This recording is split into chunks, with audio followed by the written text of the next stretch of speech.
시작하면 되죠?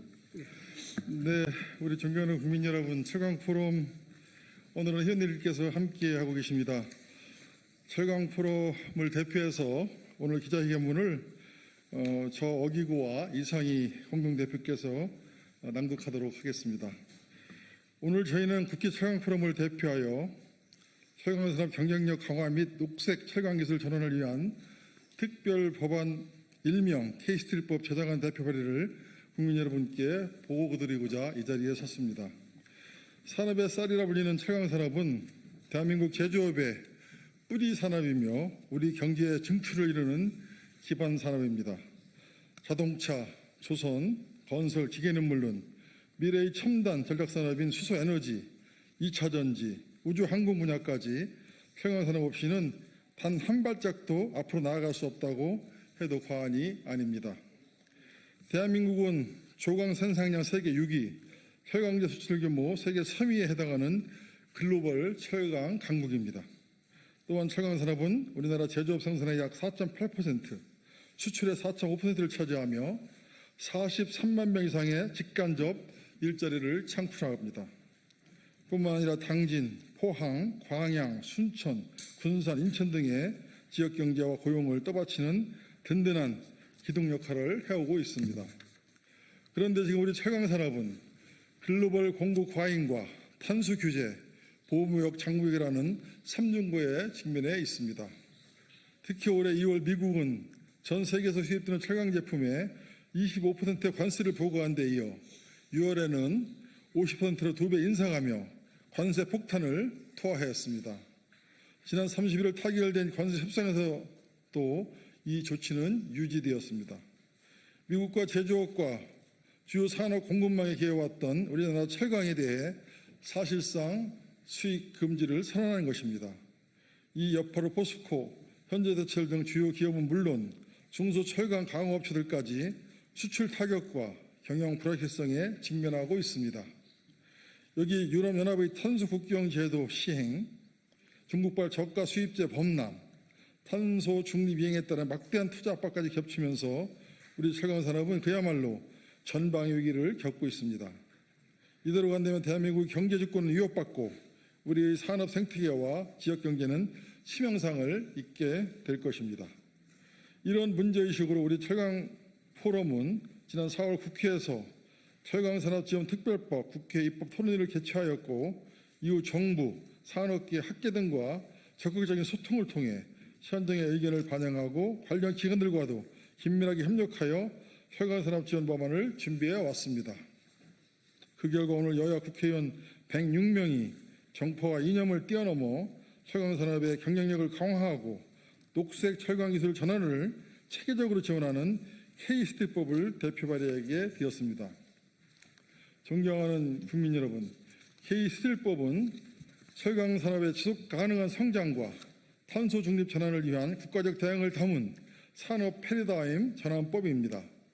지금부터 그 주요 내용을 설명드리도록 하겠습니다. 첫째, 국가 전략산업으로서 철강산업의 위상을 재정립했습니다.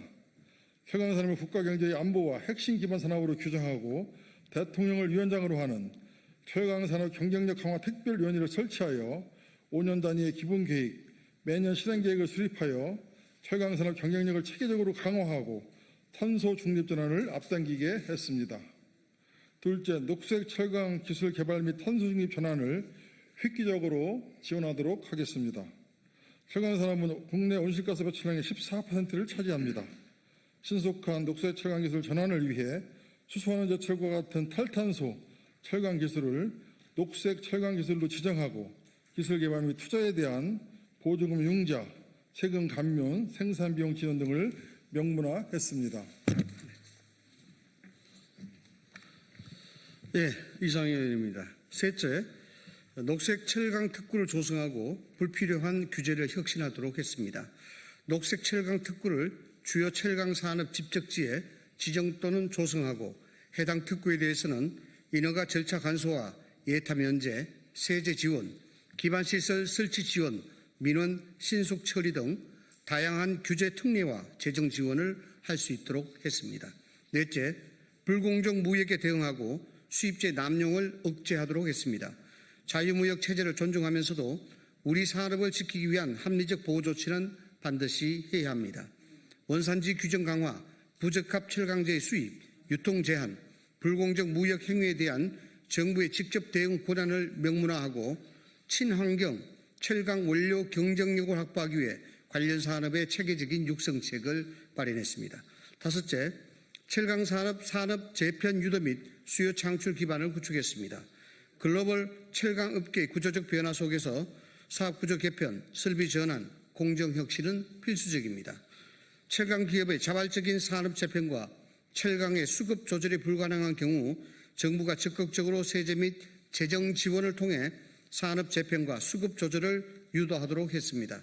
또한 공공조달을 통한 기술 개발 제품 우선 구매 제도화와 기업 간 협력 모델 발굴 및 국제 협력 강화 지원 등을 통해 새로운 수요를 확보할 수 있도록 했습니다. 존경하는 국민 여러분, 지금도 수많은 철강 산업 종사자들이 폭염 및 용광로 앞에서 구슬땀을 흘리면서 각종 규제와 국제 경쟁의 수입 제품의 파도 속에서 간신히 견뎌내고 있습니다.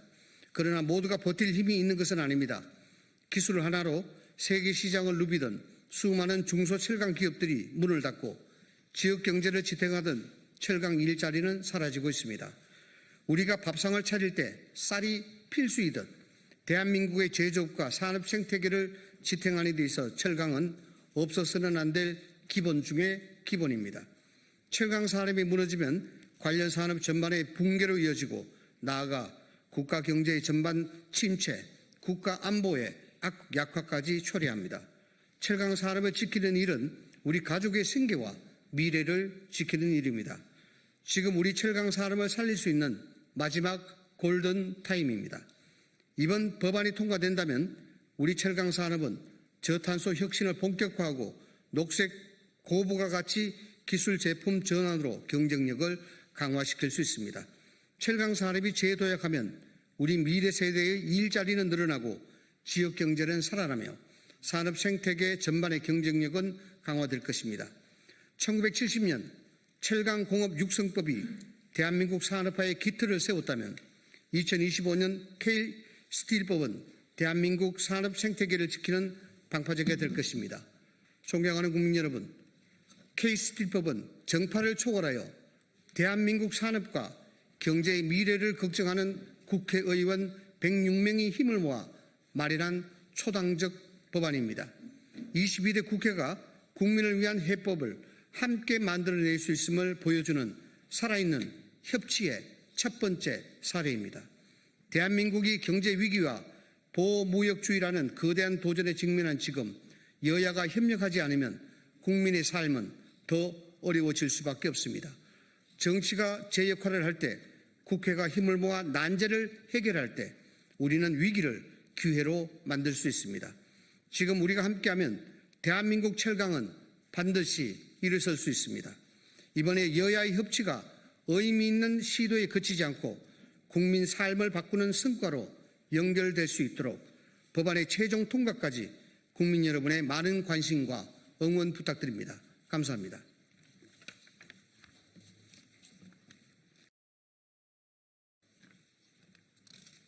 안녕하십니까. 좋은 아침입니다. 부평을 국회의원 박선원입니다. 저는 국회 정보위 간사이며 국회 국방위원회 위원이기도 합니다. 오늘은 이재명 전 대표 피습에 대해서 국가정보원에서 테러로 규정하지 않고 오히려 커터칼 미수, 그러니까 문방구에서 쓰는 커터칼 미수라고 축소 왜곡한 김상민 전 국가정보원 법률특보를 직권남용 혐의로 고발코자 기자회견을 하게 되었습니다. 존경하는 국민 여러분, 저는 오늘 검사 출신 김상민 전 국가정보원 법률특보를 직권남용 혐의로 고발하고자 이 자리에 나왔습니다. 김상민 전 특보는 윤석열과 김건희의 최측근으로 조국 전 법무장관을 죽이기 위한 표적 수사에 앞장섰으며 정치적 중립을 지켜야 할 현직 신분임에도 불구하고 22대 총선에서 국민의힘에 공천을 신청한 대표적인 정치검사입니다. 또한 김상민을 출마시키려는 과정에서 윤석열과 김건희가 압력을 행사했다는 의혹, 즉 김건희 공천 개입 의혹은 현재 특검에서 수사 중인 사안이기도 합니다. 당시 공천이 무산되자, 지난해 봄이죠. 공천이 무산되자 김건희는 조태용 당시 국정원장에게 요구해서 2024년 8월 김상민을 국정원장 법률특보로 채용토록 하였습니다. 윤석열과 김건희가 자신들의 정적을 제거하는 데 앞장선 사람에게는 어떻게든 자리를 만들어서 보훈하려고 하는 위인설관 대가성 인사였던 것입니다. 이렇게 순전히 정치적인 이유로 임명된 김상민 법률특보는 지난 4월 3일 헌법재판 결정 직전이죠. 지난 4월 3일 이재명 대표에 대한 살인미수 사건이 테러에 해당하는지 여부를 판단하는 보고서를 작성해서 주무부서인 대테러국으로 보냈습니다. 그런데 이 보고서는 제목부터가 커터칼 미수로 당시 원내 제1당 대표였던 이재명 대통령에 대한 테러를 대놓고 축소 왜곡하는 내용입니다.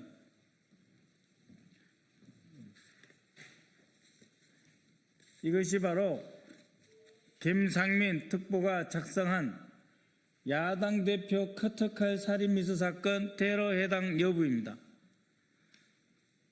커터칼이 사용됐다고 왜곡하고 있으면서 살인미수인데 과연 테러인지 해당하냐 아니냐 그 여부를 판단하는 보고서를 헌법재판소 결정 하루 전인 4월 3일 작성한 것입니다. 테러의 개념, 정치, 종교, 사상적 목적을 위해 폭력적 수단의 방법을 통해 민간인이나 비무장의 개인, 단체, 국가를 상대로 사망 혹은 신체적 상해를 입히거나 공포심을 불러일으키는 어떤 행동을 강요하는 행위라고 김상민이 자신의 보고서에 개념을 썼습니다. 정치적 목적으로 위해를 가하는 행위는 테러다라고 써놨습니다. 그런데 커터칼에 의한 살인미수 행위는 테러 방지법에 정한 테러가 아니다, 증거가 없다라고 해놓고 결론에서는 설사 테러라 하더라도 실제로 테러 행위자 김진성과 테러 피해자 이재명 당시 대표가 취할 수 있는 법적 수단이나 결과도 달라질 게 없어 테러법 적용, 테러 개념 적용은 실익이 없다라고 주장하고 있는 것입니다. 그런데 과연 이것이 커터칼이었습니까? 이재명 대표 테러에 사용된 이 칼이 총 18cm의 스트롱 암이라고 하는 전문 테러용 칼을 잘라서 더욱 그라인드로 갈아서 만든 이 테러 칼이 박근혜 테러에 사용된 문구용 커터칼하고 똑같습니까? 더구나 이 테러 방지법은 박근혜 테러 이후에 정치인에 대한 테러가 있어서는 안 되겠고 이 테러가 발생할 경우 국가정보원이 직접 나서서 대응하고 법적 처리하겠다라고 하는 것이 테러 방지법입니다. 그 박근혜 커터칼도 테러고 그때 제대로 대응 못했으니 앞으로 유사한 사건이 발생하면 반드시 테러로 처벌하겠다라고 하는 것이 테러 방지법이고 이재명 대표에게 사용된 칼이 바로 이 무시무시한 스트롱 암이라고 하는 칼입니다.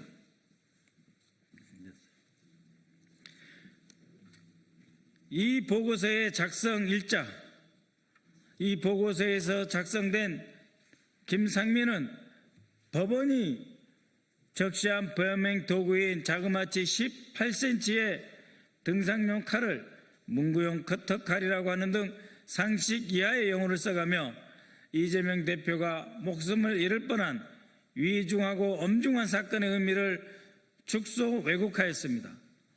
또한 김상민은 법률적 판단보다는 위로금 등 금전적 문제를 언급하며 테러 방지법 적용에 실력이 없다고 평가했습니다.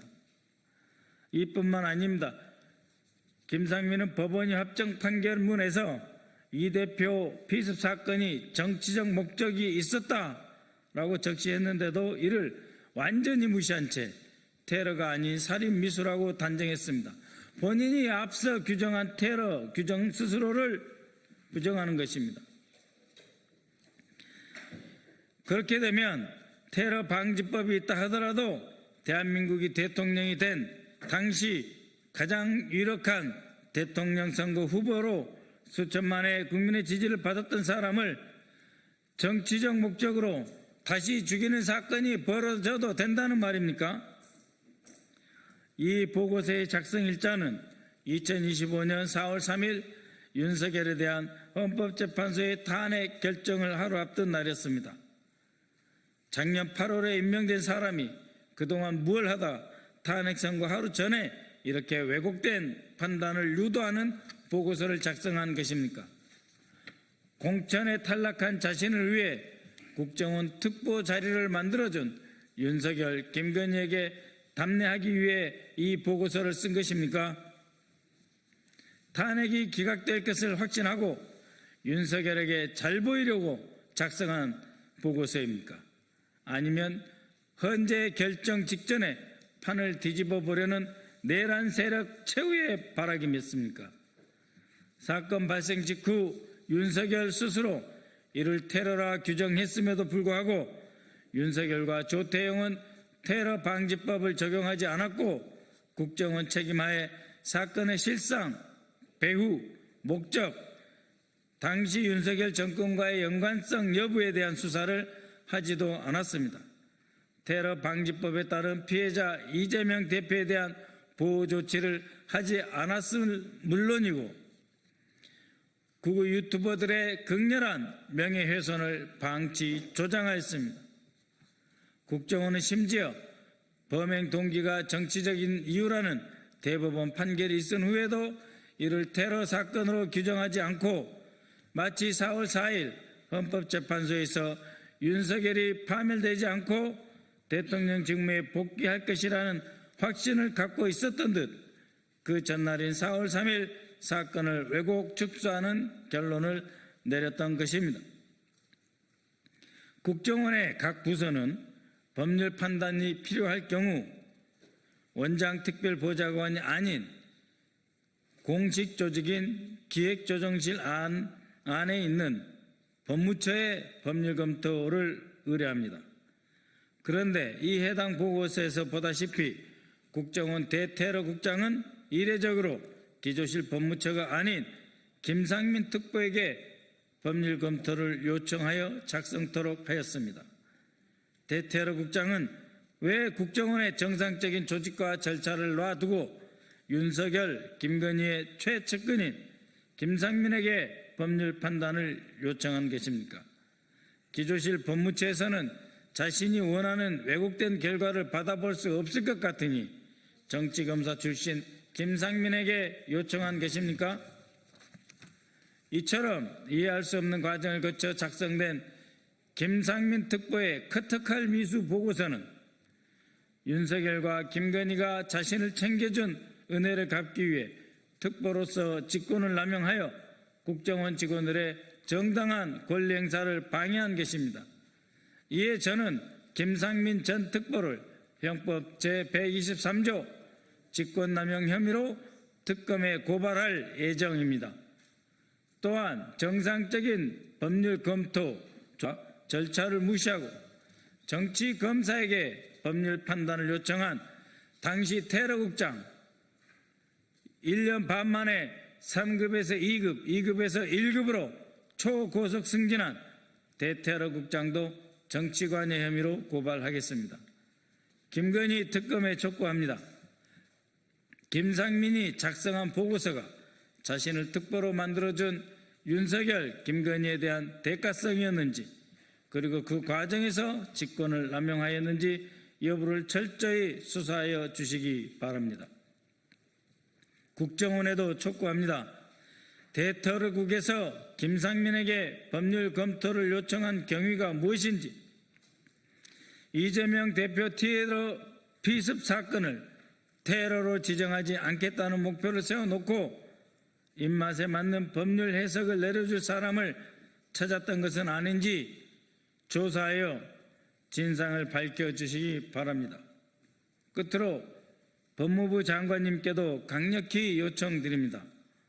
이번 이상민 특보의 왜곡된 법 적용 사건을 계기로 지난해 1월 2일 발생한 이재명 대표 비습 테러에 대해 다시 수사해 주십시오. 처음부터 테러 방지법을 적용하지 않은 이유, 최초 사건 발생 직후 국정원 대테러국과 총리실 대테러센터, 대통령 안보실 간의 보고 및 사건 축소 과정을 다시 수사해서 사건의 실체와 전모를 분명히 밝혀주시기 바랍니다. 감사합니다.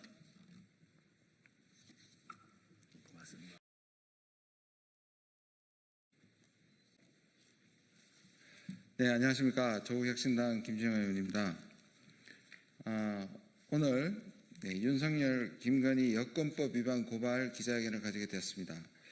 아시는 분들은 아시겠지만 제가 지난 1년 동안 윤석열, 김건희 엄밀한 우크라이나 공작과 관련해서 계속 추적해왔습니다. 지금까지 여러 가지 상황들이 밝혀졌는데요. 작년 10월에는 국방부 무기 담당 간부들이 우크라이나의 국회 동의 없이 파병 나간 사실을 공개했습니다. 한 명이라도 군인이 파견된다면 그것은 파병입니다. 엄격한 의미에서. 그리고 올해 6월에는 윤석열 정부의 우크라이나 군사 장비에 대한 위장 계약을 통한 불법 계약을 폭로했습니다. 그리고 오늘 이 과정에서 윤석열, 김건희가 실정법을 위반한 사실을 새롭게 확인되어 기자회견을 준비하였습니다. 기자회견에 함께 참여해 주신 의원님들을 소개하겠습니다. 박은정 의원님이십니다. 이혜민 의원님이십니다. 백선희 의원님이십니다. 그럼 회견문을 낭독하겠습니다. 내란 세력 불법 외교 윤석열, 김건희를 고발합니다. 여권법 위반 대통령 부부라고 예외일 수 없습니다. 모든 국민은 법 앞에 평등합니다.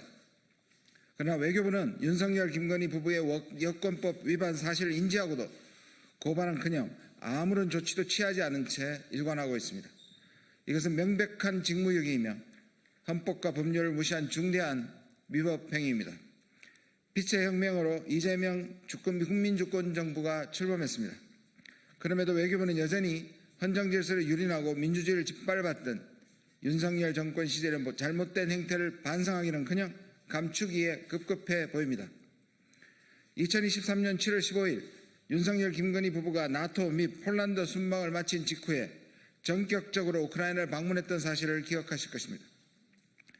당시 이 대통령실은 이를 전격 방문, 전쟁국 최초 방문이라며 대대적으로 홍보했고 외교부 역시 이에 동조하며 각종 홍보물을 게시하며 뒷받침했습니다.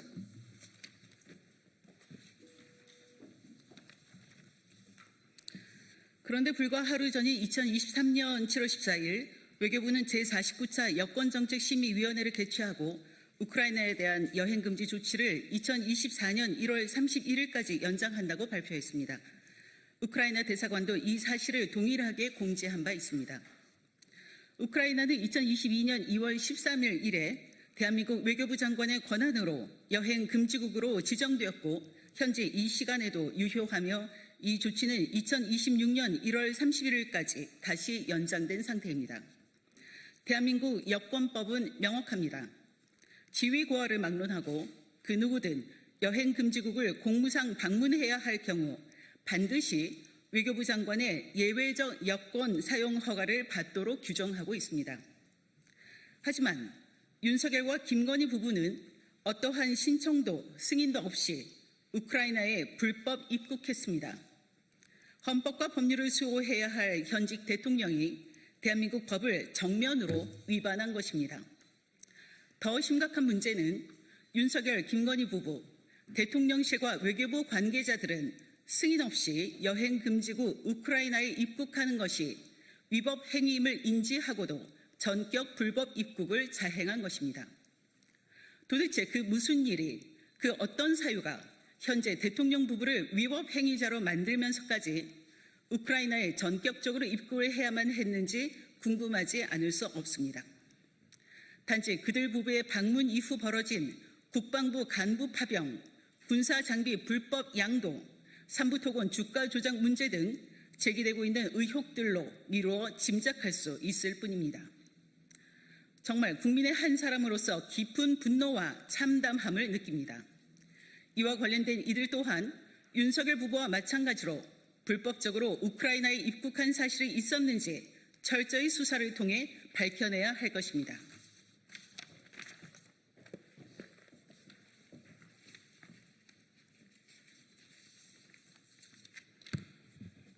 여권법 제17조는 여행금지국에 대한 입국 제한을 규정하고 있으며 동법 제26조 이를 위반할 경우 1년 이하 징역 또는 1,000만 원 이하 벌금형에 처한다고 되어 있습니다. 여러분은 이근 대위 사건을 기억하실 것입니다.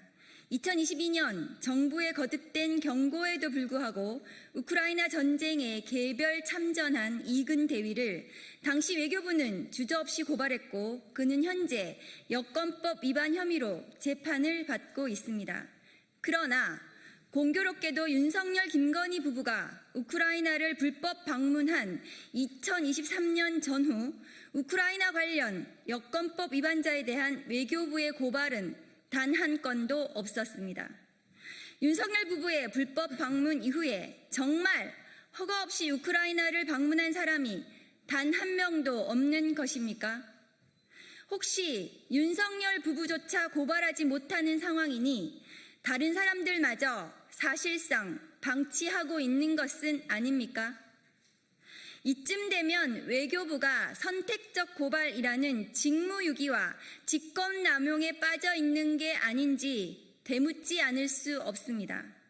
당시 외교부를 이끌었던 책임자들에 대해서도 철저하게 조사하고 잘못이 있다면 반드시 법적 책임을 물어야 할 것입니다. 법 앞에서 성역은 없습니다. 윤석열과 김건희는 법 위에 군림하는 존재가 아닙니다. 모든 국민은 법 앞에 평등해야 합니다. 외교부에 엄중히 경고합니다. 외교부는 더 이상 윤석열, 김건희 부부의 불법 행위를 비호해서는 안 됩니다. 외교부는 선택적 고발과 불법 행위를 방조한 데 대해 국민 앞에 분명히 사죄하고 새롭게 태어나야 합니다.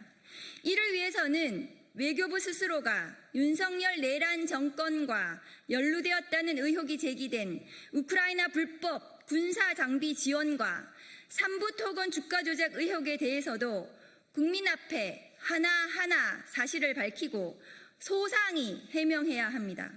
아울러 이런 불법 행위에 대해 침묵하고 협조한 외교부 관계자들이 있다면 수사와 문책을 통해 책임을 물어야 할 것입니다.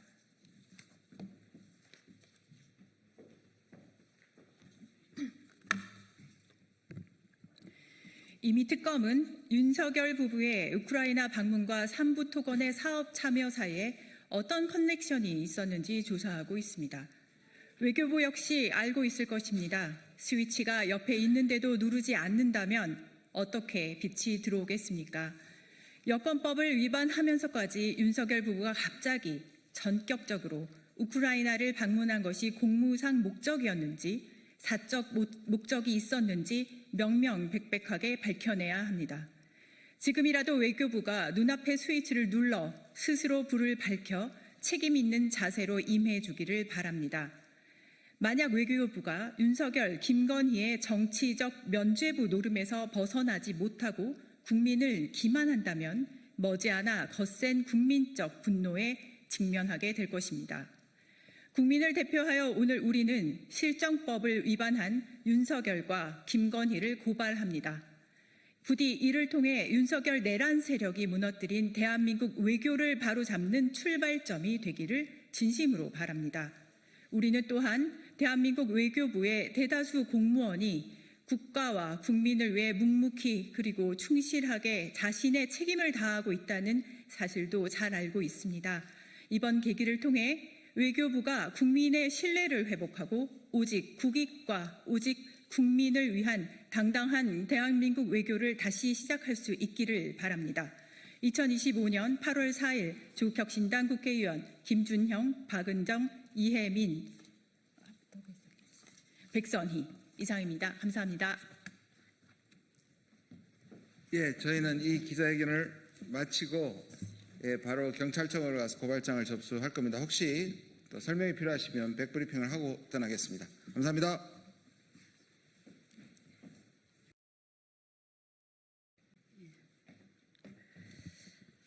국민의힘 조배수 의원입니다. 지금 낙태죄가 헌법재판소에서 한정위원이 돼서 거기에 대해서 우리가 입법을 해야 되는 상황입니다. 그런데 지금 이 입법 공백을 타고 낙태를 지금 무제한 허용하고 또 거기에 대해서 건강보험까지 지원하는 모자보건법 개정안이 올라왔습니다. 한 사람의 생명은 천하보다도 더 귀하다고 하였습니다. 태아도 마찬가지입니다. 그런데 여기에 대해서 건강보험을 지원할 경우에 이거는 낙태를 결국 합법화를 전제로 하는 것이 아니냐, 이런 우리 국민들의 우려가 큽니다. 그래서 오늘은 지금 여러 단체에서 여기에 대해서 반대의 취지의 기자회견을 하려고 합니다. 지금 전부 69개 단체가 연합이 되었습니다. 태아와 여성보호 국민연합. 그런데 지금 오늘 오신 분들 소개를 해드리도록 하겠습니다. 먼저 수도권 기독교 총연합회 사무총장 박종호 목사님 오셨습니다. 그리고 이화여자대학교 병원 교수님 장지영 교수님 오셨습니다. 그리고 베이비박스의 이종락 목사님 오셨습니다. 인사하시고. 그리고 한동대학교 재한규 교수님, 그리고 라이프워커 사업실행팀장 최가은 팀장님, 그리고 또 아름다운 피켓 서윤아 목사님, 그리고 바른여성인권연합 대표 이봉화 대표님, 그리고 또 GMW 연합 대표 소연 목사님, 그리고 또 대한연대 대표 오세라비 오셨습니다. 자, 그러면 우리 박종호 목사님께서 사회를 보시도록 하겠습니다. 네, 감사합니다. 수도권 기독교 총연합회 사무총장 박종호 목사입니다. 친애하는 사랑하는 우리 국민 여러분, 그리고 이에 방송과 언론에 수고하시는 기자 여러분들, 얼마나 수고가 많으십니까? 연일 불볕더위 속에서 고생이 많으실 텐데 하나님이 여러분에게 은혜 주시기를 기도합니다.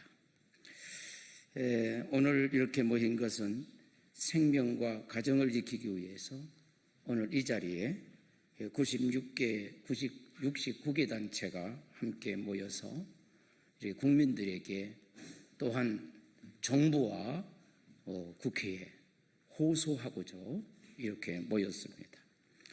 오늘 우리는 더불어민주당 남인순, 이수정 의원이 발의한 약물에 의한 무제한 낙태를 허용하고 그것도 우리가 낸 건강보험으로 낙태 비용까지 지원하는 모자보건법 개정안을 강력히 입법하겠다고 하는 것을 우리는 강력히 반대하고 규탄하기 위해서 오늘 이렇게 모였습니다. 오늘 이 기자회견은 수도권 기독교 총연합회와 함께 태아 여성보호 국민연합 69개 연합단체가 공동으로 뜻을 모아 진행하고 있습니다. 오늘 몇 분이 나오셔서 발언해 주실 것입니다. 오늘 제가 첫째 모두 발언한다면 오늘 우리는 대한민국의 생명윤리와 법치가 심각하게 위협받고 있는 현실 앞에 오늘 무거운 마음으로 이 자리에 섰습니다. 더불어민주당 남인순 이수정 의원은 태아의 생명보호는 완전히 무시한 채 약물 낙태를 포함한 무제한 낙태를 허용하겠다고 하는 입법안을 내놓았습니다. 그 비용을 건강보험으로 지원하자는 법안을 발의했다는 말입니다.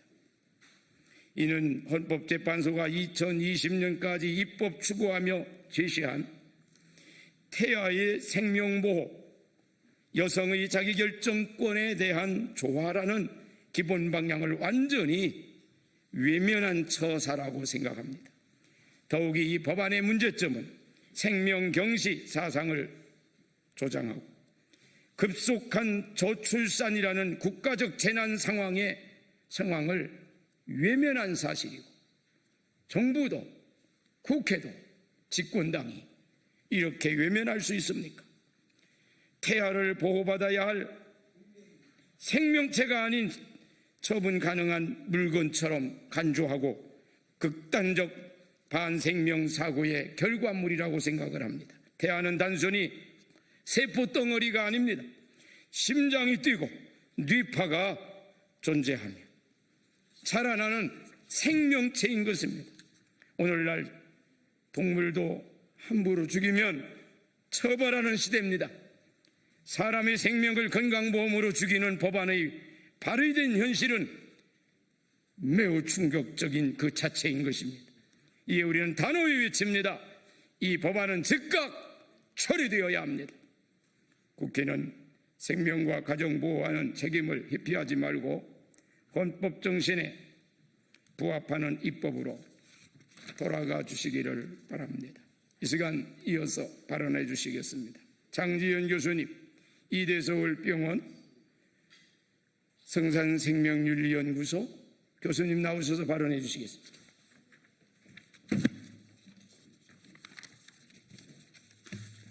존경하는 국민 여러분 그리고 언론인 여러분, 지난해 6월 한 20대 여성이 36주차 태아를 낙태한 영상을 유튜브에 올린 이른바 낙태 브이로그 사건은 전 국민을 큰 충격에 빠뜨렸습니다. 태아를 제왕절개로 출산시킨 후 살해한 혐의를 받는 해당 의사와 산모 그리고 병원장은 현재 재판에 넘겨졌습니다. 하지만 여전히 일부 의료기관에서는 임신 30주 이상의 낙태도 의료 시술이라 광고하며 영업 중에 있습니다. 이에 대한산부인과 의사회는 영아 살인과 다름없는 행위가 성행할 수 있다며 큰 우려를 표명했습니다. 이러한 심각한 위기 상황 가운데 더불어민주당 남인순, 이수진 의원이 발의한 모자보건법 개정안은 임신 주수에 관계없이 모든 낙태를 합법화하고 낙태약 도입과 낙태 비용에 대한 건강보험 지원을 추진하는 내용을 담고 있습니다. 저는 여성의 건강권을 심각하게 위협하고 국가의 태아 생명권 보호 의무를 저버린 이번 개정안을 규탄하기 위해 이 자리에 섰습니다. 첫째, 약물 낙태는 결코 안전한 대안이 아닙니다. 최근 일부 정치권과 인권단체에서는 약물 낙태가 낙태 시술보다 안전하다는 잘못된 인식을 확산시키고 있습니다. 하지만 이는 결코 사실이 아닙니다. 2023년 미국 산부인과 학회는 낙태 시술보다 약물 낙태에서 더 많은 합병증과 부작용이 발생하고 임신 주수가 질수록 여성에게 미치는 위험도 커진다고 경고했습니다. 낙태 약물인 미페프리스톨은 태아에게 영양과 산소 공급을 차단하고 미소프로스톨은 자궁 수축과 자궁 경부 이완을 유발하여 고사된 태아를 배출시킵니다. 이 과정에서 복통과 과도한 출혈이 유발될 수 있는데 평균 9에서 16일 동안 출혈이 지속됩니다. 약 8%에서는 입원 치료가 필요한 다량 출혈이 발생할 수가 있고 8%에서는 30일 이상 출혈이 지속될 수 있고 1% 이내에서는 과다 출혈로 입원 치료가 필요할 수 있습니다. 임신 주수가 높아질수록 낙태 실패율도 증가하는데 8주 이하는 2에서 6%, 10주를 넘기면 13% 이상으로 급증합니다. 자궁 내 임신이거나 과거 제왕절개 경험이 있는 여성이 임의로 약물을 복용할 경우 자궁 파열, 영구 불임 등 치명적인 상황이 초래될 수 있어 반드시 의료진의 진단과 처방, 사후 관리가 있어야 합니다. 미국 FDA는 약물 낙태 승인 이후 4,207건의 부작용을 보고했고 그중 26건은 사망, 1,045건은 입원, 603건은 수혈이 필요한 과다출혈, 413건은 감염 사례였습니다. 2016년 이후 사망을 제외한 부작용 보고 의무가 폐지되었기 때문에 실제 피해 건수는 통계 수치를 상회할 것으로 추정됩니다. 이에 미국 FDA도 해당 약물을 전문의약품으로 분류해 엄격히 관리하고 있습니다. 둘째, 저는 의사로서 생명을 경시하는 악법에 깊은 우려를 표합니다. 현대의학은 생명은 수정순간 시작된다는 사실을 분명히 밝히고 있습니다. 태아는 단순한 조직이나 세포가 아니고 독립된 인간 존재로서 고유한 주전 정보를 갖춘 생명입니다. 의학은 생명을 치료하고 보호하기 위한 학문입니다. 법이 생명을 제거하는 행위를 제도적으로 지원할 때 우리는 의료 현장에서 생명과 여성 건강을 지켜온 전문가로서 이러한 상황을 결코 자시하지 않을 것입니다. 셋째, 생명 존중 3원칙에 준하는 개정안을 마련해 주십시오. 낙태 전면 합법화와 약물 낙태 도입은 여성의 건강권과 인권도 심각하게 훼손할 것입니다. 모든 자원을 활용하여 위기에 빠진 여성들을 돕는 것, 그리고 낙태를 하지 않아도 행복할 수 있는 사회를 만드는 것이야말로 우리 사회 공동체의 의무임을 기억해 주십시오. 이에 다음과 같은 내용을 발의해 줄 것을 국회에 요청드립니다. 1. 모든 생명은 보호받아야 하며 이는 국가의 의무임을 명시할 것. 2. 낙태 전면 합법화 및 건강보험 편입 시도를 즉각 중단할 것. 3. 낙태 상담 의사와 시술 의사를 분리하고 낙태 수술 전문 의료기관 및 인증 의사를 지정, 관리함으로써 낙태가 이윤 추구의 수단이 되지 않도록 할 것. 4. 낙태약 도입 시 의학적 안전기준과 전문의 관리 체계를 마련할 것. 5. 태아 생명권과 여성 건강보호를 균형 있게 고려하는 정책을 재설계할 것. 6. 의료진이 양심과 종교적 신념에 반하는 행위를 강요받지 않도록 낙태 거부권을 명시할 것. 지금 대한민국 정부는 가장 연약한 생명을 지키는 최후의 보루로서 그 책임을 다할 것인지 아니면 생명을 정치적 이해관계 속에서 거래 가능한 변수로 전락시킬 것인지를 선택하는 중대한 기로에 놓여 있습니다.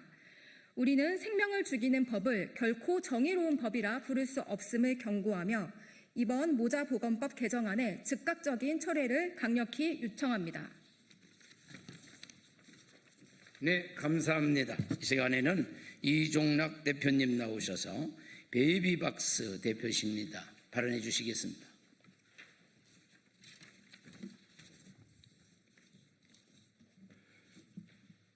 여러분 수고 많으십니다. 비통한 마음으로 이 자리에 섰습니다. 저는 베이비박스 사역을 감당하고 있는 이종락 목사입니다. 저는 16년 동안 베이비박스에서 생명의 위기에 놓인 2,189명의 아동을 안전하게 보호했습니다. 그리고 그 아이들의 엄마와 위기 임산부를 만나서 한없이 울기도 웃기도 하며 위로하며 그들이 이 세상에서 살아갈 수 있도록 상담을 하고 또 지원을 하고 있습니다. 뱃속에 태아를 품고 있거나 이미 태어난 아이들, 낭망하여 어찌할 수 없이 엄마가 키울 수 없는 그런 위치에 있는 엄마들을 많이 만납니다. 모두 세상에서 가장 약하고 작은 존재이지만 하나님의 형상으로 존귀한 생명이 된 것입니다.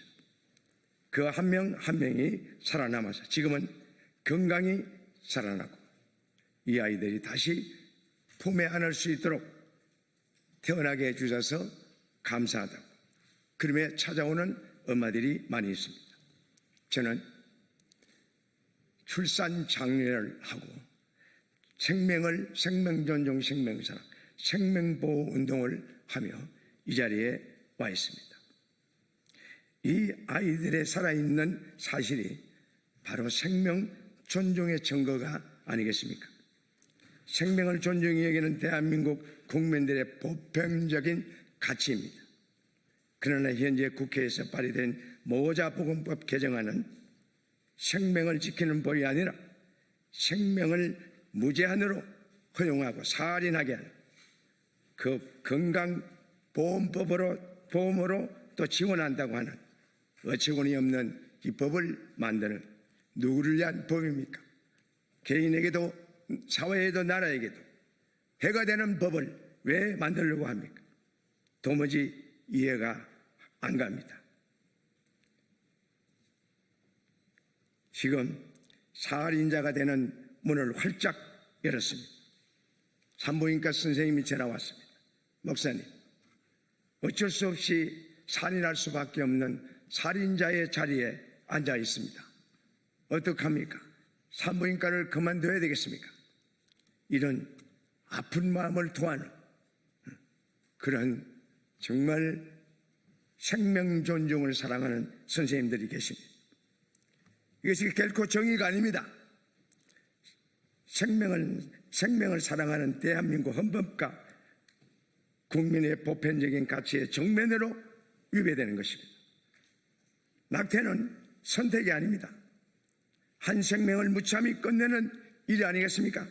살인입니다. 헌법재판소도 분명히 낙태를 무제한 허용하라고 판결하지 않았습니다. 오히려 국가와 사회가 태아와 여성 모두를 보호해야 한다고 명시했습니다. 그런데 이번 개정안은 국가가 생명을 지키는 책임을 내려놓고 오히려 생명을 포기하고 죽음을 조장하는 길로 법을 만들고 있습니다. 생명이 살아야 대한민국이 살지 않겠습니까? 생명이 존재해야 되는데 생명을 제한하는 태아의 생명이 우리의 국가의 생명 아닙니까? 세계의 지구의 생명입니다. 생명을 품은 엄마가 태아를 보호했기 때문에 지금 우리 대한민국으로서 나라를 사랑하고 충성할 수 있는 그 일이 아니겠습니까? 저는 여태껏 베이박스를 통해서 생명의 위기에 놓인 가냘픈 생명들을 붙잡아 왔습니다. 만약 이 개정이 통과되면 더 많은 아이들이 세상의 빛을 보지도 못하고 사라질 것입니다. 우리는 이것을 결코 자시할 수 없습니다. 생명은 하나님께서 주신 가장 큰 선물입니다. 국회는 생명을 살리는 법을 만들어야지 죽음의 제도를 만드는 법을 만들어서 되겠습니까? 남인순, 이수진 의원 간곡히 부탁합니다. 낙태 무제한 허용, 약물 도입 철회하십시오. 위기에 처한 여성과 아이를 살리는 길을 함께 고민해 주시기 바랍니다. 저는 베이박스 앞에서 그리고 국회에서 그리고 대한민국 국민들에게 탄식하며 호소할 것입니다. 태아는 생명입니다. 우리는 모두 태아의 대변인이 되어줬으면 좋겠습니다. 저는 그 아이들의 소리를 듣고 있습니다. 살려달라, 살려달라. 태아가 말합니다. 나는 살고 싶다고. 생명은 간절한 그 생명의 그 부탁을 우리는 외면해서는 안 됩니다. 생명은 절대 포기할 수 없는 인류 보편적인 가치입니다. 감사합니다. 네, 감사합니다.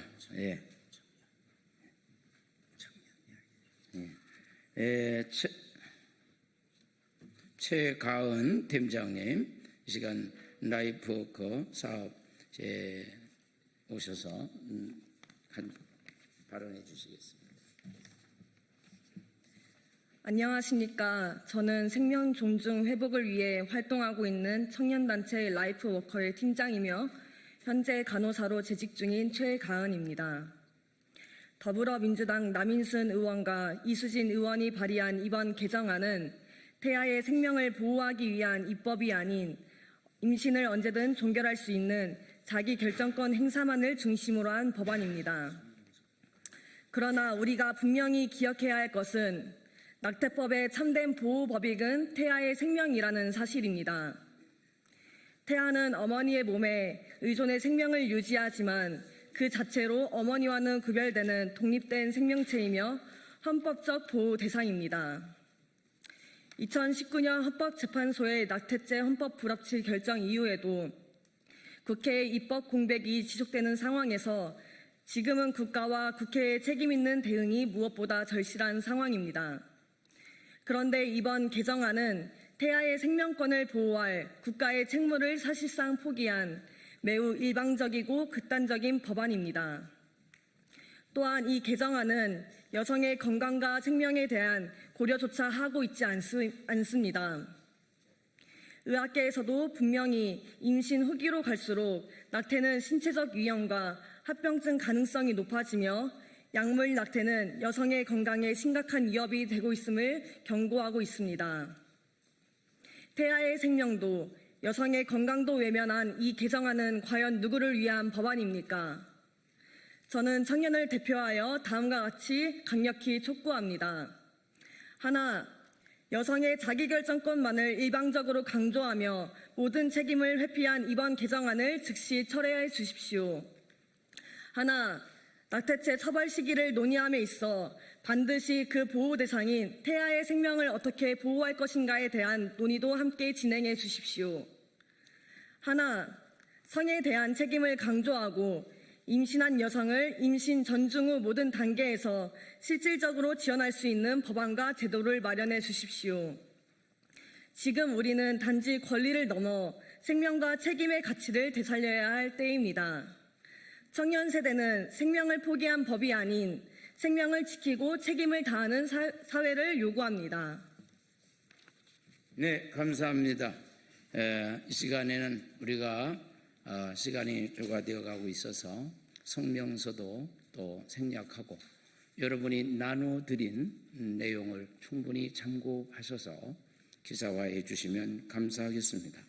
더불어민주당 남이순 이수정 의원이 발의한 이 법안은 국민 대다수가 동의하지 않는 반생명적인 그러한 것이며 결코 건강한 사회로 나가는 길이 될 수 없다는 사실입니다. 태아는 생명입니다. 낙태는 생명을 멈추는 것입니다. 오늘 이 외침이 우리 국회를 움직이고 집권당인 정부를 움직이게 하는 그러한 촉매차가 됐으면 좋겠고 생명 존중 대한민국을 세우는 마중물이 되기를 바라며 우리 기자 여러분들께서 충분히 잘 전달해 주시면 감사하겠습니다. 감사합니다.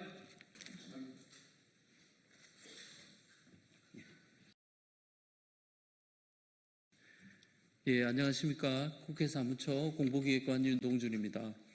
8월 첫째 주 정례 브리핑을 시작하겠습니다. 오늘 오후 2시에는 본회의가 개회될 예정입니다. 본회의에 앞서 우원식 국회의장은 여야 원내대표와 오찬 회동이 예정되어 있습니다. 이번 주 위원회 회의 일정입니다.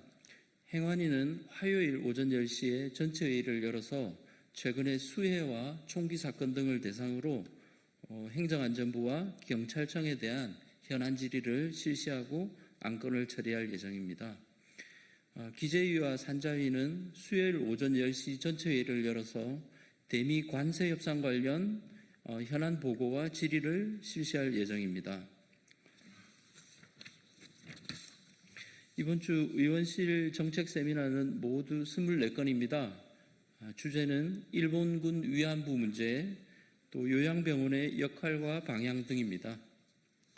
이번 주 국회 사무처와 소속기관의 주요 행사 및 발간물입니다. 국회 도서관은 데이터로 보는 저탄소 소비 생활을 발간하고 예산정책처는 사회보험의 제도 변천사를 체계적으로 정리해서 소개하는 2025 대한민국 사회보험을 발간할 예정입니다. 입법조사처는 인공지능기본법의 향후 발전 방향 모색이라는 세미나를 개최할 예정입니다. 지난주 접수 의안은 총 185건이고 국민동의청원 현황을 보시면은 대주주 양도소득세 하향 반대에 관한 청원이 접수되어서 5만 명 동의 요건을 충족해가지고 소관상임위원회로 회부될 예정입니다. 기타 자세한 사항은 이메일을 참고해 주시기 바랍니다. 브리핑을 마치겠습니다. 감사합니다.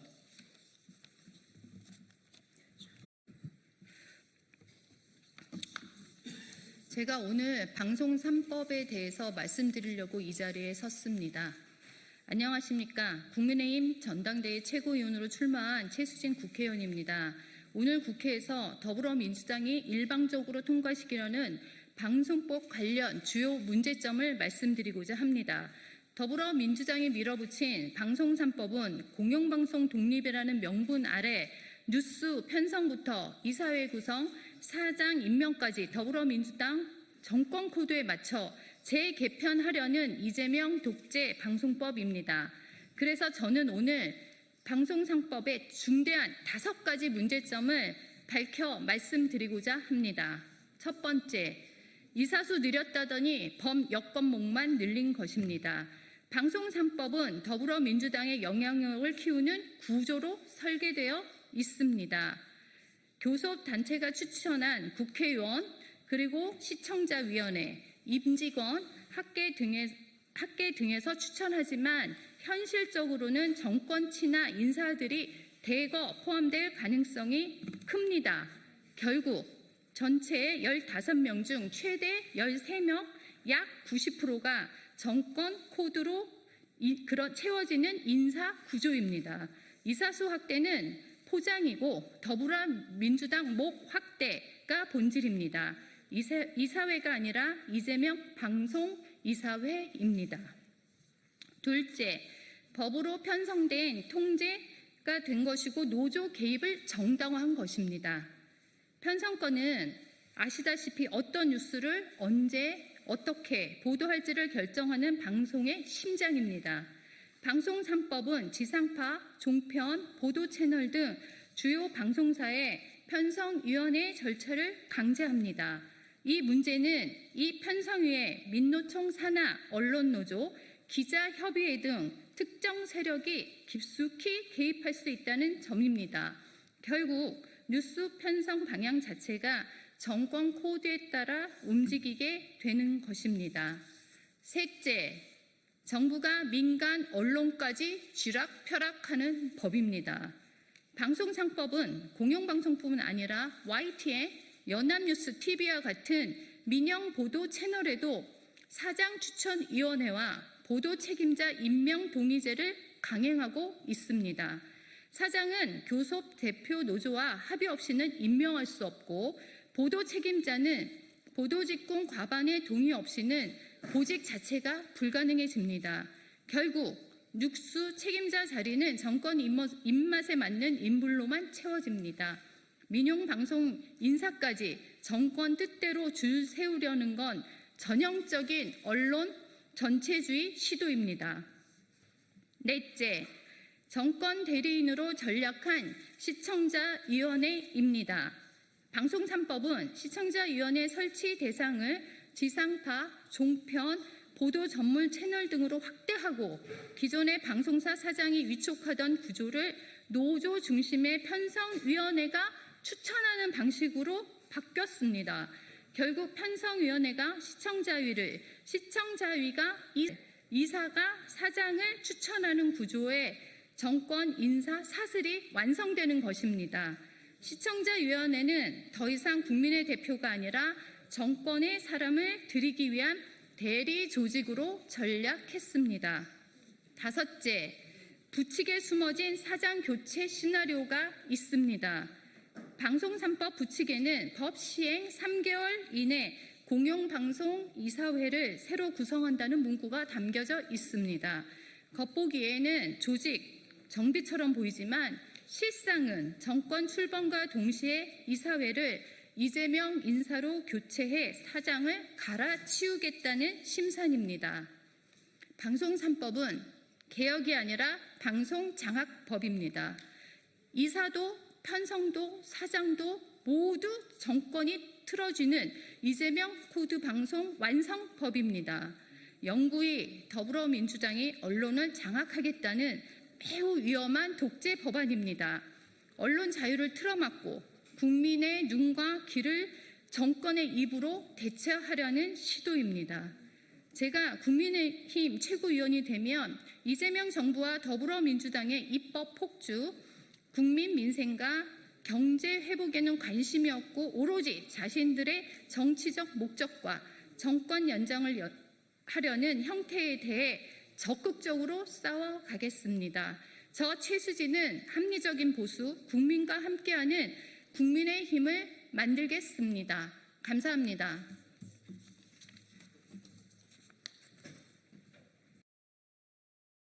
네, 더불어민주당 원내대변인 김현정입니다. 구치소 독방에 셀프 감금 자청한 내란숙의 단호한 법 집행을 촉구합니다. 내란숙의 윤석열이 구치소 독방에 감금되길 자청하며 특검 조사에 불응하고 있습니다. 속옷 차림으로 드러눕고 변호인 접근을 반복하고 후속 적부심을 남발하며 법 질서를 조롱하는 내란숙애를 국민께서 언제까지 지켜봐야 합니까? 윤석열은 체온 조절을 이유로 수위를 벗었다고 우기지만 시중에서는 파충류냐는 냉소가 나올 정도로 상식을 벗어난 억지 주장일 뿐입니다. 한때 대통령이었던 자가 헌정을 유린한 중대범죄에 책임지지는 못할 망정 최소한의 사법 절차조차 거부하는 작금의 행태는 참담하기 그지없습니다. 또한 윤석열의 속옷 저항이 해외 언론의 조롱거리가 되고 있습니다. 윤석열 측은 국민의 알 권리가 아니라고 주장하지만 진정한 국격 훼손은 속옷을 입은 채 수사를 거부하는 그 파렴치함 자체입니다. 다음에는 또 어떤 방식으로 국민을 부끄럽게 하고 대한민국을 망신스럽게 만들 작정입니까? 검찰총장 출신이면서 특검 조사는 무의미하다며 사법 시스템 자체를 부정하는 것도 기가 막힙니다. 검찰총장 시절 법의 권위를 내세워 국민을 겁박하더니 본인이 피의자가 되자 법의 정당성을 부정하는 이율 배반에 분노가 치밉니다. 윤석열은 더 이상 법꾸라지 같은 파렴치한 술수로 법의 심판을 지체시키지 마십시오. 특검은 내란 범죄의 실체를 밝히기 위해 모든 수단을 강구해야 하며 필요하다면 물리적 집행도 주저하지 말아야 합니다. 그것이 사법정의를 바로 세우는 길이며 법치주의를 지키는 일입니다. 삼부토건 시즌2 특검은 웰바이오텍 부당이득 390억 원을 수수한 이가 누구인지 철저히 밝혀야 합니다. 우크라이나 재건 테마주 관련 주가 조작 의혹 수사가 삼부토건에서 웰바이오텍으로 확대되고 있습니다. 웰바이오텍 전환사채 헐값 매각과 주가 조작 의혹은 지난 3월 정무위 현안 질의를 통해 처음으로 제기되었습니다. 또한 지난 7월 민주당에서는 금융당국이 상황을 인지하고 있음에도 8개월 이상 침묵하고 있다는 의혹을 김건희 특검에 전하며 수사 촉구 의견서까지 제출한 바 있습니다. 늦은 만큼 더욱 수사에 박차를 가할 것을 촉구합니다. 웰바이오텍은 2023년 5월부터 7월 사이 우크라이나 재건 MOU를 공개하며 주가를 3배 이상 부풀린 뒤 전환사치를 대규모로 매각해 최대 390억 원의 시세 차익을 본 정황이 드러났습니다. 이는 삼부토건 부당이득 369억 원을 뛰어넘는 규모입니다. 또한 당사 전환사채 매각을 중개한 와이즈 퍼시픽 홀딩스라는 페이퍼 컴퍼니의 실소유주는 이기훈 삼부토건 부회장 겸 웰바이오텍 회장이라는 의혹이 짙습니다. 이 부회장은 지난달 17일 이후 벌써 19일째 도주 중에 있습니다. 특검은 삼부토건, 웰바이오텍 등 주가 조작의 실체를 밝힐 핵심 인물인 이 부회장의 신병 확보에 전력을 기울여 주시기 바랍니다. 390억 원의 부당이득이 누구에게 흘러갔는지 또 김건희 여사나 지난 정부와의 관련성이 있는지도 철저히 수사할 것을 촉구합니다. 이상입니다.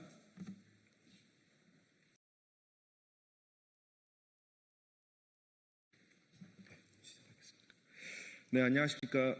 지금부터 입양 기록물의 냉동물류센터 임시소거 이전으로 제기된 문제에 대한 기록관리 전문가들의 입장 표명 기자회견을 시작하겠습니다. 저는 입양 기록 긴급 행동의 공동대표 신서빈입니다. 오늘 같이 참석하신 분들은 해외로 입양된 당사자분들이시며 현재 해외 14개국에 있는 29개의 한국 입양인 단체와 연대하고 있습니다. 저희 긴급행동은 지난 7월 24일 민주당 서영석 의원실 주도로 해외 입양인 단체, 기록 전문가 분들이 입양 기록물 임시 소거를 방문한 뒤 큰 우려와 실망을 안고 돌아왔습니다. 냉동 물류 창고의 열악한 접근성, 부적절한 소방시설, 소독실 미비, 열람실 부족 등 많은 우려가 사실로 드러났습니다. 문제는 임시 소거를 대체할 영국 기록관의 계획이 포류 상태라는 것입니다. 2024년 3월 입양 기록관 건립 등 추진 계획 문서에 따르면 김포시 건립 후보지에 관한 실무 미팅과 현장 실사를 보건복지부에 보고했지만 이후 구체적인 부지 확보 조치 없이 올해 예산에 설계비만 신청했다가 반려되는 황당한 결과를 초래했습니다. 이에 기록관리단체협의회에서는 현 임시소거가 안고 있는 문제점을 지적하고 조속한 기록관 설립의 방향을 제시하기 위해 오늘 의견을 냈습니다. 대표하여 김태현 한국외국어대학교 대학원 정보기록학과 교수님과 정보문화학계 총무이사님께서 같이 참석해 주셨습니다. 그럼 먼저 서영석 의원님의 인사 말씀이 있겠습니다. 네, 안녕하십니까. 더불어민주당 부천시 갑 국회의원 보건복지위원회 소속 서영석 의원입니다. 먼저 오늘 이 자리에 함께해 주신 기록관리단체 협의회 한국외대 정보기록학과 김태현 교수님 그리고 해외 입양인 여러분께 깊이 감사드립니다. 오늘 기자회견은 단지 제도에 대한 의견 표명을 넘어서 현장을 직접 확인하고 숙고한 끝에 나온 학계의 입장이라는 점에서 더욱 뜻깊습니다. 지난 7월 24일 입양인 단체 및 기록학 전문가분들과 경기도 고양시에 위치한 입양 기록물 임시소거를 함께 방문한 바 있습니다. 그 자리 이후 향후 과제들과 제도적 개선 방향성을 고민하여 오늘 이렇게 성명서를 발표하게 되었습니다. 입양 기록은 단지 행정문서가 아니라 존재의 증명이고 또 뿌리를 찾을 수 있는 탯줄과도 같은 기록입니다. 또한 지난 역사 속에서 인권 탄압적인 해외 입양으로 고통받은 분들이 있기에 우리 사회가 반드시 기억해야 할 기억이기도 합니다. 지난 7월 18일 공적 입양 체계가 시행됨에 따라 국가가 직접 책임지고 입양 기록물을 보존 및 관리하는 구조로 전환되었습니다. 고통의 역사를 치유하고 입양인의 권리를 존중하는 제도적 전환점으로 삼아야 할 때입니다. 그런 점에서 오늘 학회에서 제시하실 설명은 매우 시의적절하고 의미 깊다고 생각합니다. 당사자의 참여, 기록관리 전문성의 확보, 그리고 입양 기록관을 대중적 역사문화관으로 설계하자는 제안은 지금의 입양 기록 정책에 꼭 새겨들어야 할 목소리라고 생각합니다. 최근 임시소거 관련 논란에서도 드러났듯이 제도의 외형만 바꾸는 것이 아니라 내용과 철학, 운영의 원칙이 함께 바뀌어야만 제도의 신뢰를 회복할 수 있습니다. 국회 보건복지위원회 일원으로서 입양 기록관 설립이 당사자와 전문가 그리고 시민의 참여 속에서 제대로 준비될 수 있도록 계속해서 함께 목소리를 내고 책임을 다하겠습니다. 이제 이어서 오늘 기자회견의 핵심 내용을 담고 있는 한국기록과정 보문화학회의 성명 발표가 있을 예정입니다. 다시 한번 이 자리에 함께해 주신 모든 분들께 감사드리며 오늘 발표가 입양기록관의 올바른 출발을 함께 여는 계기가 되길 기대합니다. 감사합니다. 네, 그럼 다음 순서로 성명서 낭독이 있겠습니다.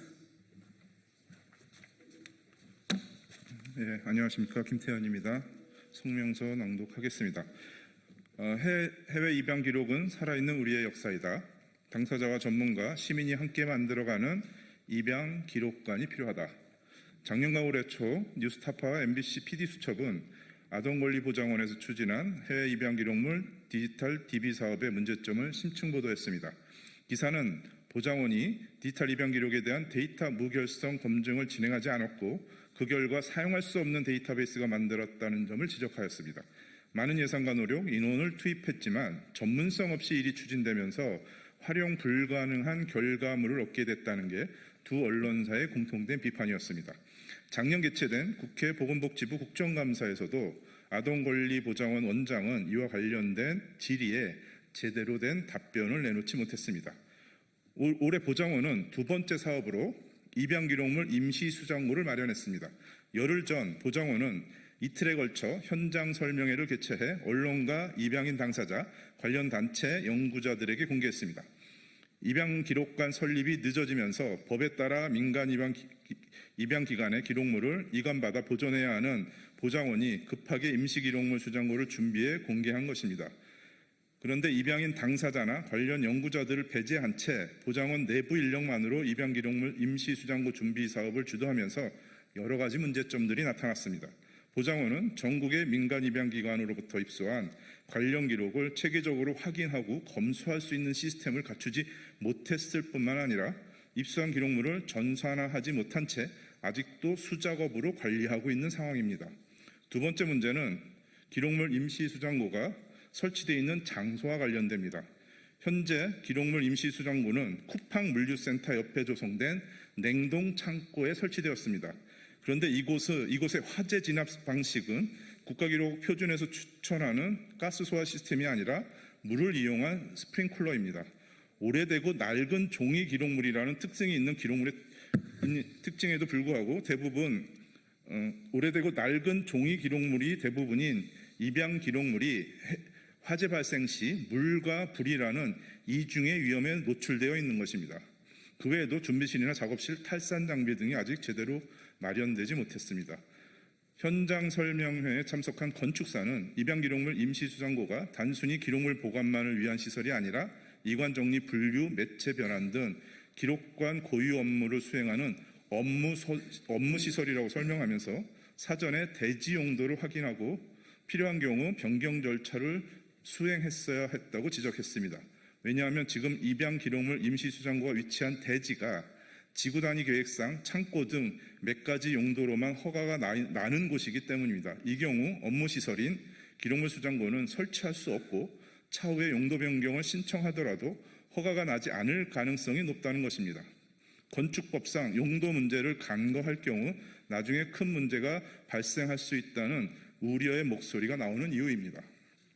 기록관 같은 역사 문화 시설을 준비하는 과정은 업무를 추진하는 기관뿐만이 아니라 역사적 사건의 당사자와 기록관 관련 전문가가 반드시 함께 해야 합니다. 다양한 전문 주체의 참여만이 기록관을 준비하는 과정에서 시행착오를 줄일 수 있고 기록관을 역사의 무덤 같은 수장시설이 아닌 시민 친화적이고 대중적인 기업기관으로 준비할 수 있습니다. 실제로 첫 번째 사업이었던 해외 입양 기록물 디지털 데이터베이스 사업이 실패한 이유도 전문성을 확보하지 못했기 때문입니다. 보장원이 추진한 두 번째 사업도 동일한 이유로 시행착오를 반복하고 있습니다. 우리는 입양 기록원 준비 사업이 다음과 같은 원칙으로 추진되어야 한다고 강력하게 요구합니다. 첫 번째, 입양인 당사자들의 경험과 의견이 입양 기록관 설립 과정에서 중요한 초석이 되어야 합니다. 역사적 사건은 두 가지 형태로 의미를 남깁니다. 하나는 종이나 사진 같은 사물에 기록을 남기는 방식으로 이것은 공식적인 활동의 결과물에 해당합니다. 지금까지 보장원이 추진해온 두 개의 사업은 모두 이러한 기록물을 디지털과 아날로그 형태로 남기고 보존하며 공개하기 위한 일들이었습니다. 역사적 사건의 또 다른 의미는 사람들의 몸에 남아 있습니다. 역사적 사건을 직간접적으로 경험한 당사자들의 경험 기억에는 기록물에 남기지 못한 내용과 오랜 시간에 밀려 사라져버린 진실까지 담겨 있습니다. 역사적 당사자는 역사를 증명하는 살아있는 기록 그 자체라고 말하는 까닭입니다. 이러한 이유로 입양인은 역사적 사건의 당사자로서 입양 기록관 설립 과정에 중요한 주체로 참여해야 합니다. 두 번째, 아동권리보장원 내부와 외부에 기록관 설립 관련 전문가 그룹을 구축해야 합니다. 기록관은 단순한 보존시설이 아니라 전문적인 역사기관입니다. 기록관에서 기록을 수집하고 보존하며 활용하고 재현하는 모든 활동은 다양한 분야의 지식이 융합되는 학문적 실천입니다. 그런데 현재 입양 기록에 대한 전문적 관리 체계 부재가 입양인에게는 기록물 훼손으로 인한 정체성 상실이라는 두려움을, 기록 연구사에게는 업무 수행에 어려움을 초래하고 있습니다. 전국에 산재되어 있는 수많은 입양 기록을 체계적으로 통합해 효율적으로 활용할 수 있는 합리적인 방안 마련이 시급한 상황입니다. 보장원이 이 중대한 과제를 적절히 수행하려면 무엇보다 전문성 확보가 선행되어야 합니다. 이는 두 가지 방향에서 병행 추진되어야 합니다. 첫째, 보장원에 기록 연구자와 학예 연구자 같은 전문 인력이 배치되어 입양 기록관 설립 과정을 주도해야 합니다. 둘째, 이들을 중심으로 다양한 외부 전문가가 함께 네트워크를 구성해 상시 자문과 협업 체계를 구축해야 됩니다. 세 번째, 입양 기록관은 시민을 위한 대중적 역사 문화기관으로 준비되어야 합니다. 이제 기록관은 단순한 기록 보존소를 넘어 대중적 역사 문화기관으로 진화하고 있습니다. 역사적 가치가 있는 기록을 모아 공적 자금을 들여 영원히 보존하는 일은 우리 사회가 기꺼이 감당해야 할 공공적 실천이 되었습니다. 역사적 사건이 지니고 있는 공공적 가치가 시민들 사이에서 공공의 기억으로 확산되는 것만큼 공익적인 일은 없기 때문입니다. 시민들이 입양 기록과 그 역사에 대해 문화적으로 접근하고 이해하며 기억할 수 있도록 입양 기록관을 대중적 기념 기록관으로 확장해야 됩니다. 우리의 과거는 다양한 역사로 채워져 있습니다. 일제로부터 해방된 기쁨의 역사에서부터 전쟁이라는 비극적 역사뿐만이 아니라 촛불혁명이라고 하는 자랑스러운 역사와 4.16 세월호 참사 같은 슬픈 역사 모두 우리의 과거입니다. 우리가 과거를 잊는다고 해서 역사가 사라지는 것은 아닙니다. 역사는 언제나 우리 앞에 다시 나타납니다. 어두운 과거나 밝은 역사 모두 우리가 연구하고 재현하며 기억해야 할 소중한 것들입니다. 입양의 역사 또한 마찬가지입니다. 어둡고 불편한 역사를 더욱 정성 들여 기록하고 연구하며 기억해야 하는 이유는 우리 사회에서 그것을 반복하지 않기 위해서입니다. 과거를 망각할 때 불행이 다시 찾아온다는 것은 우리가 지금까지 배워온 역사의 가르침이었습니다. 입양 기록관을 당사자와 연구자, 시민이 함께 준비하고 만들어가야 하는 이유이기도 합니다. 우리의 역사를 우리 모두 기억할 수 있도록 입양 기록관은 대중적 역사 문화 기관으로 준비되어야 합니다.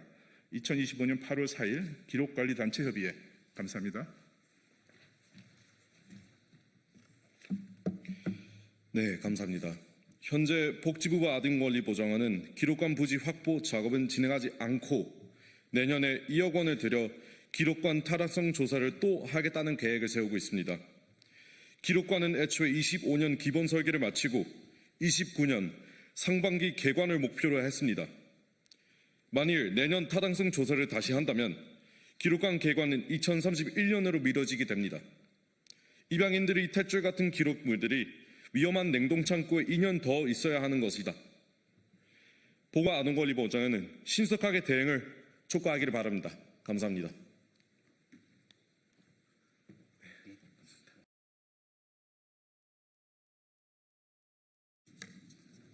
예, 안녕하십니까.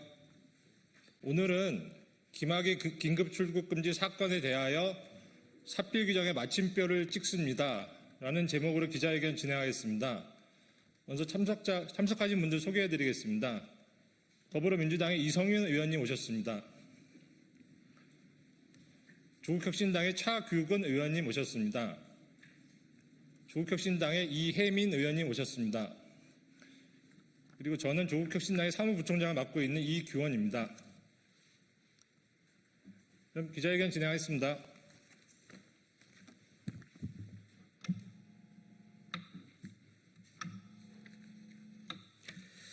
지난 2025년 6월 5일 대법원은 김학의 전 법무부 차관 출국금지 사건으로 기소된 차규건 전 법무부 출입국본부장, 이기원 전 검사, 이광철 전 대통령 비서관실 민정수석실 선임행정관에 대한 검사의 상고를 모두 기각하여 원심의 전부 무죄 판결을 확정했습니다. 또한 같은 달 12일 김학의 전 법무부 차관에 관한 출국금지 의혹 수사 당시 수사팀의 외압을 행사한 혐의로 기소된 이성윤 전 대검 반부패 부장에 대한 검사의 상고 역시 기각함으로써 원심의 무죄 판결을 확정했습니다.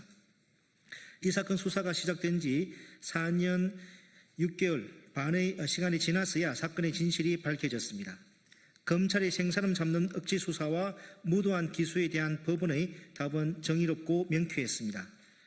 이제 김학의 출국금지 사건 종전 피고인들은 사필 규정의 상식적인 입장에서 이 사건의 마침표를 찍으려고 합니다.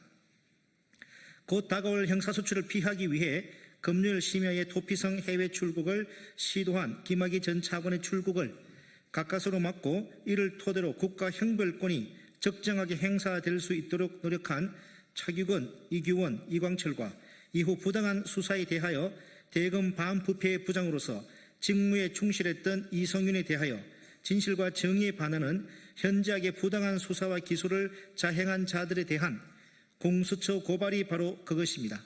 오늘 이성윤, 차규근, 이규원, 이광철은 윤석열, 송강, 이정섭, 임세진, 장준희 이상 5명을 직권남용, 허위 공문서 작성 등으로 공수처에 고발합니다.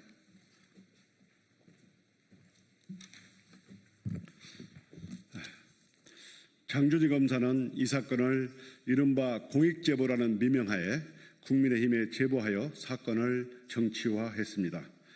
현직 검사로서 당시 야당 국회의원에 줄을 대서 공익신고서를 제출하고 이를 받은 야당은 정치 쟁점화했습니다.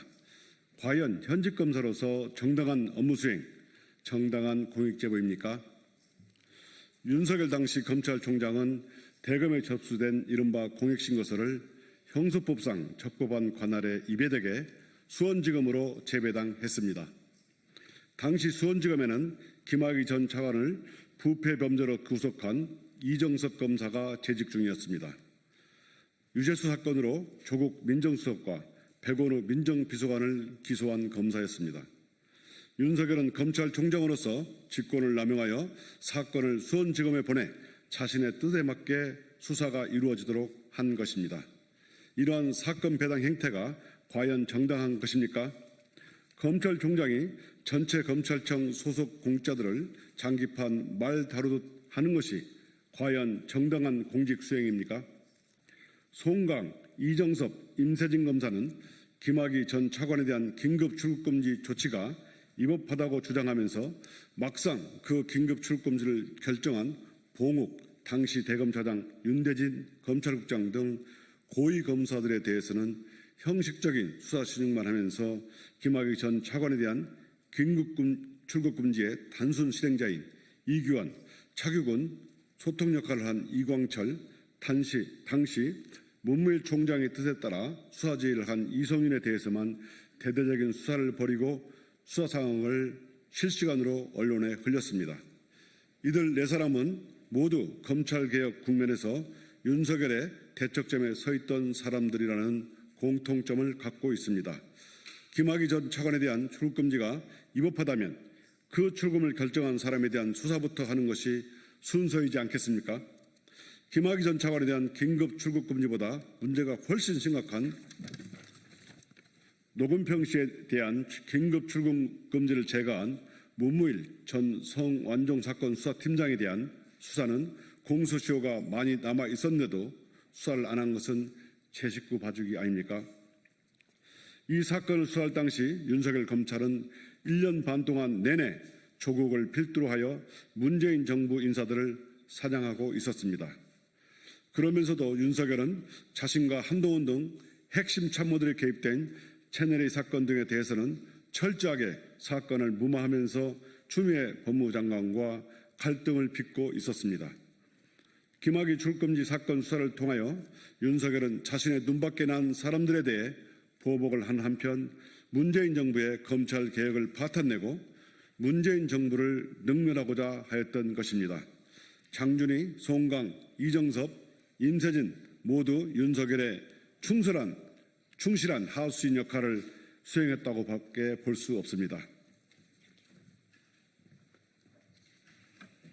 윤석열은 과거 수사권, 기소권 가지고 보복하면 그것은 깡패나 하는 짓이다라는 어록을 남긴 바 있습니다. 윤석열은 검찰총장으로서 수사권과 기소권을 수단으로 문재인 정부와 4명의 피고인들에게 복수하고자 검찰총장의 권한을 오용, 남용했습니다.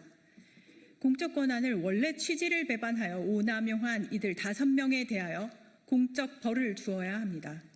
그 벌을 통하여 공적 권한을 오남용한 피고발인들이 합당한 벌을 받는 것이 훼손된 법치를 바로잡는 것이고 그것이 사필 규정의 완성이라고 할 것입니다.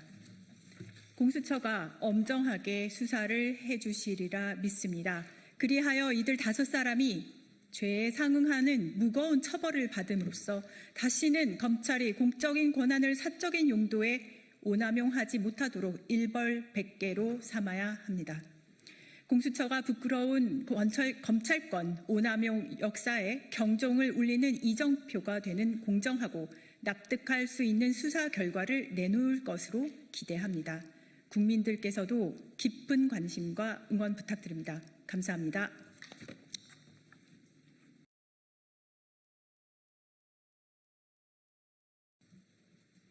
네, 진보당 브리핑 시작하겠습니다. 부대변인 이선입니다. 오세훈 시장의 불법 계엄 옹호와 극우 유튜브 운영을 강력히 규탄합니다. 오세훈 서울시장이 운영하는 유튜브 채널 오세훈TV가 극우 선동과 헌정질서 파괴를 정당화하는 정치선전 수단으로 전락했습니다. 이에 깊은 우려를 표하며 강력히 규탄합니다. 특히 계엄을 왜 했을까 한번 생각해 보셔야 합니다라는 영상은 지난해 12월 3일 불법 비상계엄 시도를 사실상 옹호하는 내용으로 1,000만 서울 시민에게 큰 충격을 안겼습니다. 논란이 일자 제목만 바꿨을 뿐 오세훈 시장은 여전히 사과하지 않고 있습니다. 영상에서 오세훈 시장은 야당의 발목 잡기가 계엄의 원인이라며 내란 시도를 정당화했습니다. 헌법재판소가 내란 속의 윤석열의 행위를 중대한 위헌 행위로 판결한 상황입니다. 그런 상황에서 서울시장이라는 공직자가 이를 한번 생각해보라며 퍼뜨리는 것은 민주주의와 헌법을 정면으로 위협하는 위험한 행위입니다. 또한 해당 개정에는 입법 독재, 베네수엘라 직행열차, 개딸 등 자극적이고 극우적인 컨텐츠로 혐오와 공포를 조장하는 영상이 다수 게시되어 있습니다. 서울시장이 이렇게 사회를 분열시키고 혐오를 조장하는 행태를 그대로 두고 볼 수는 없습니다. 1,000만 서울 시민을 대표하는 공직자인 오세훈 시장은 공개 사과해야 합니다. 개인 채널이라도 즉각 운영을 중단하고 관련 영상을 모두 삭제해야 합니다. 그리고 만약 혐오와 정치 선동을 계속하고자 한다면 서울시장직을 즉시 사퇴하십시오. 아울러 유튜브 채널 운영에 대해 철저한 조사가 필요합니다. 만약 방송에 서울시 예산이 단 한 푼이라도 투입되었다면 명백한 직권 남용이자 예산 유용입니다. 어떠한 불법도 용납할 수 없습니다. 반드시 엄중한 책임을 물어야 합니다. 서울은 대한민국 민주주의의 상징입니다. 서울시장이 극우 유튜브로 활개를 치는 것을 결코 좌시할 수 없습니다. 비상계엄 사태를 바로잡은 시민들이 끝까지 감시하며 헌법 수호를 위해 싸울 것입니다. 두 번째 브리핑 드리겠습니다. 14번째 학교 급식 노동자 폐암 사망, 더 이상 죽음의 일터를 방치할 수 없습니다. 지난달 말 또 한 명의 학교 급식 노동자가 폐암으로 숨졌습니다. 벌써 14번째 희생입니다. 깊은 분노와 슬픔 속에 고인의 명복을 빕니다. 이 죽음들은 열악한 노동 환경과 정부, 교육당국의 무책임한 방관이 빚은 명백한 사회적 참사입니다. 학교 급식실은 뜨거운 열기와 독성 조리흉으로 가득한 노동자들에게 지옥과 같은 공간입니다. 수십 년간 일한 노동자들은 폐암 위험에 무방비로 노출되어 왔습니다. 그럼에도 정부와 교육당국은 환기시설 개선과 안전대책 마련에 실패했습니다. 조리흉조차 산업안전보건법상 유해인자로 지정하지 않고 관련 예산마저 삭감하는 만행도 저질렀습니다. 책임을 회피하는 현실 속에 만성적인 인력 부족과 과중한 업무, 열악한 작업 환경에 시달리는 노동자들의 고통과 죽음은 멈추지 않고 있습니다. 지난달 발의된 학교급식법 개정안의 신속한 통과가 절실합니다. 이재명 정부가 산업재해 근절을 선언한 만큼 학교급식 노동자들의 죽음의 일터를 더 이상 방치해서는 안 됩니다. 정부와 교육당국은 즉각 책임지고 행동에 나서야 합니다. 전국 모든 학교급식실 환기시설 실태조사와 개선 계획을 즉시 수립하고 조리휴물 산업안전보건법상 유해인자로 지정해 안전대책을 마련해야 합니다. 노동자의 건강을 정기적으로 점검하고 중장기 관리 대책을 수립하며 인력 충원과 충분한 예산 확보로 노동환경을 근본적으로 개선해야 합니다. 더 이상 희생과 죽음 방치는 결코 용납할 수 없습니다. 학교는 아이들의 배움터이자 노동자의 건강과 생명을 지켜야 할 안전한 일터입니다. 다시는 희생자가 나오지 않도록 특단의 대책 마련을 강력히 촉구합니다. 이상 브리핑 마치겠습니다. 고맙습니다.